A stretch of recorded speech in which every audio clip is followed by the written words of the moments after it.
Déjà, lève-toi. C'est le but de la chaîne. De vous amener justement à vous relever, à vous lever, à vous élever de votre condition, on va dire, initiale. Un peu comme une phrase justement de Nietzsche qui dit deviens qui tu es. Dans le sens où nous avons déjà toute la matière en nous pour devenir qui nous sommes. Afin justement, on pourrait dire dans un élan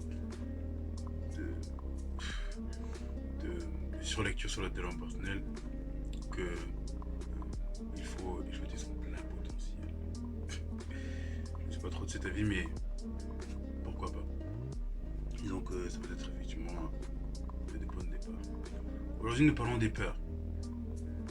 La peur est un mécanisme naturel, quelque chose qui inhibe l'être humain depuis des générations. Elle peut être extrêmement constructive, elle peut être néfaste pour l'individu. On pourrait dire en somme, en fait, si vous voulez, qu'il y a deux grandes émotions qui régissent, on va dire, toutes les autres, en passant de la joie par l'anxiété à la jouissance, tout en passant par, je dirais, la dépression. J'irais l'amour et la peur. L'amour est un sentiment forcément qui engendre énormément de passion. On va pas parler d'amour, on va parler des peurs. Les peurs qui peuvent être inhibitrices. Une peur peut être justement inhibitrice dans le sens où justement elle ne va pas vous permettre d'avancer et qu'elle va être un blocage. J'ai deux exemples à ça. Tout d'abord, un souci de légitimité, ce qu'on va appeler le syndrome de l'imposteur. Et ensuite, du coup, il va y avoir la peur de la réalité, de la confrontation. Ça s'appelle la procrastination. C'est la deuxième. Qu'est-ce que justement cette peur de la légitimité, le syndrome de l'imposteur? Le syndrome de l'imposteur, en fait, justement, va se manifester lorsque, par exemple, imaginons que vous vouliez justement faire un métier et que vous n'avez pas les qualifications pour. Sauf que vous vous rendez compte que ce métier ne nécessite pas, en fait, si vous voulez, de grandes qualifications pour être montré aux yeux de tous. Donc, vous allez devoir justement accepter le fait que vous êtes légitime à énoncer votre voix. Vous êtes légitime à avoir une parole qui a un poids. Et c'est là justement que vous allez peut-être sortir votre épingle du jeu parce que bon nombre de personnes qui commencent justement une aventure entrepreneuriale ou bien qui commencent justement une aventure dans le libéral ont du mal, par exemple, à se montrer, à se vendre, parce que c'est ça. Et souvent dans ce domaine, dans le domaine de la vente, que l'on va voir justement une problématique liée au syndrome de l'imposteur.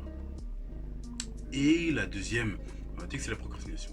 La procrastination, quant à elle, est beaucoup plus liée, comme je dis, à une peur de la réalité, une peur du coup de la confrontation, dans le sens où vous allez, on va dire, si vous voulez, focaliser votre attention sur quelque chose qui n'est absolument pas productif. C'est-à-dire que vous allez tout faire pour ne pas faire ce que vous devez faire de base. Ça revient du coup à ce dont on pouvait parler justement dans la vidéo sur la volonté. La capacité justement à gérer ce self-control, gérer cette discipline, tout en persévérant. Comme le dit Hitch, je ne sais plus exactement quelle est la bonne définition, mais disons qu'il disait un truc du genre, la persévérance est la capacité ou la compétence qu'un individu a lorsqu'il met en place différentes actions malgré l'adversité qui arrive dans sa vie. Et c'est là justement que vous allez sortir votre du jeu, parce que en faisant des choses que vous devez faire et non pas que vous voulez faire, et en ne faisant pas des choses que vous devez faire, mais en faisant des choses que vous ne devez pas, mais en faisant des choses, je vais dire, en faisant des choses, que vous devez faire lorsque vous devez les faire. Voilà. Donc, les peurs sont donc à l'origine de tous ces mots. Dit au début, la peur en fait peut être extrêmement productive pour deux raisons. Courage, vulnérabilité. Le courage, c'est une notion que vous avez entendu partout, tout le temps, avec cette fameuse phrase de Nelson Mandela. Oui, c'est bien ça, ouais, c'est ça. Ouais, cette fameuse phrase de Nelson Mandela, justement, qui est que le courage n'est pas l'absence de peur, mais le fait justement d'avancer malgré la peur. Ou bien, pour parler du coup, c'est la peur que vous voulez faire par rapport au courage, mais par rapport à la vulnérabilité, je vous conseillerais, ce serait que vous que vous donnez, j'irai le cadeau le plus grand du monde, c'est d'aller voir les conférences de Mademoiselle Brown, qui est une experte, une sommité en ce qui concerne justement la vulnérabilité, parce qu'elle a écrit des ouvrages qui sont complètement dingues. Et euh, on va légèrement esquisser le sujet en énonçant que la vulnérabilité, en fait, justement, c'est la capacité que l'individu a justement à s'ouvrir aux autres. Par exemple, supposons que vous êtes dans un entretien, vous êtes dans votre milieu professionnel et que vous devez justement interagir avec vos collègues. Vous devez aller leur demander n'importe quoi. Imaginons, je sais pas moi, vous devez aller demander un service à Christophe. Christophe, il est à la comptabilité et vous devez lui demander un service par rapport à des payes qui ne sont pas remontées. Ok, sauf que vous avez la boule au ventre. Vous flippez, votre cœur il bat la chamade. Il bat. Au final, vous prenez votre courage de main et vous y allez. Sauf que devant le fait accompli, vous devez parler. Et bien justement, ça, c'est de la vulnérabilité. Le fait d'outrepasser sa peur, c'est une preuve de courage. Le fait de parler à une personne, malgré le fait d'avoir peur, c'est exposer sa vulnérabilité. Pour donner une autre analogie, prenons un boxeur. Par exemple, Mike Tyson. Mike Tyson est l'archétype dans les années 80-90 du boxeur teigneux, hargneux, violent, dur, extrêmement agressif. Short noir, chaussures noires, regard noir, peau noire.